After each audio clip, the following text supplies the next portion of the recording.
I'm Pauline Rushton. I'm Head of Decorative Arts at National Museums Liverpool, and today I'm going to show you a couple of things from our costume textile collection that I particularly like. I've chosen about 5 or 6 items and they're from all different dates. Some of the earliest things that we have are 18th century clothes and accessories, and one of the pairs of shoes from that period is particularly interesting. That's this pair, because they come apart into 2 pieces, as you can see. And the reason for that is because they have an overshoe which would have been worn to protect your feet when you went out into the streets. The streets in the 18th century were very dirty, of course. They would have had all sorts of debris and mud, things thrown out of house windows, that there was no refuse collection to speak of.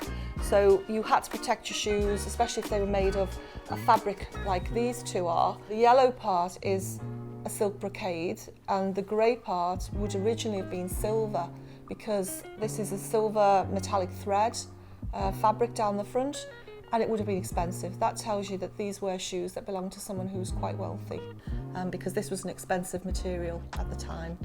That's the 18th century, so let's have a look at something from the late 19th or early 20th century, which is this fantastic motoring bonnet made of sealskin and silk chiffon, which in itself is pretty rare because there are very few of these still surviving today in museum collections.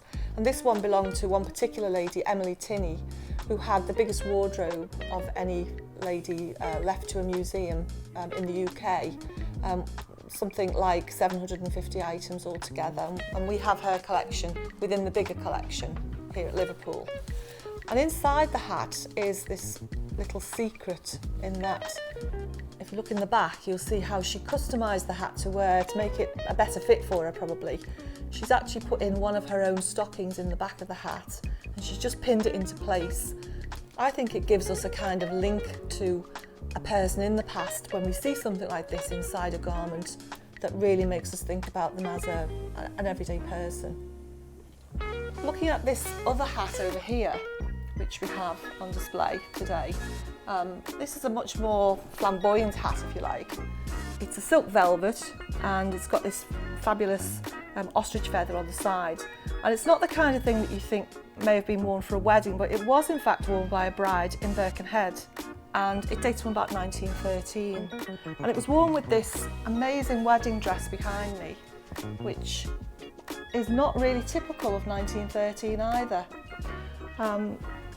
You can see it's very decorative. It's got this kind of wonderful embroidery here in gold thread, and it's made of wool cashmere, and then it's got all of this gold brocade fabric in the skirt.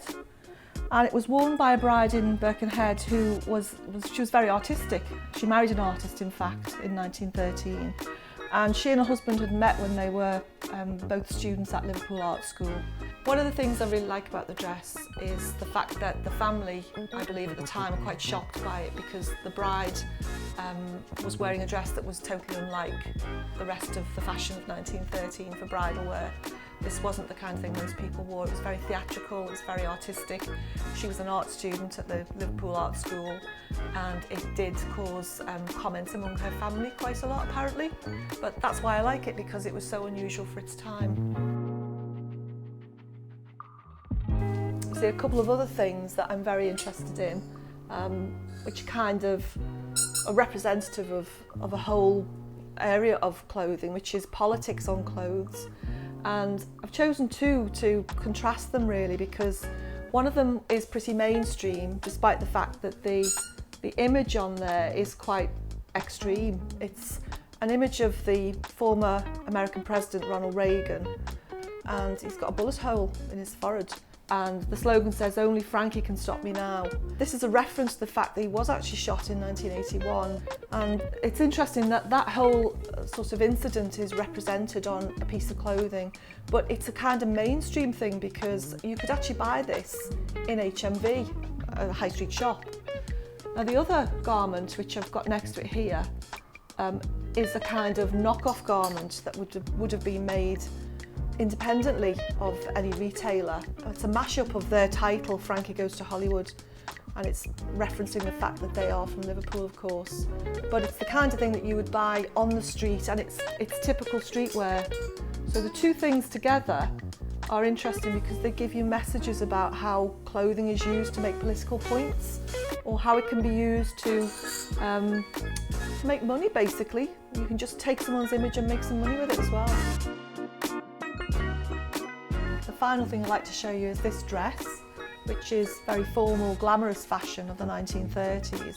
This dress is about 1935 to 40, and it's fabulous because it's completely sequined, so blingy in our eyes today.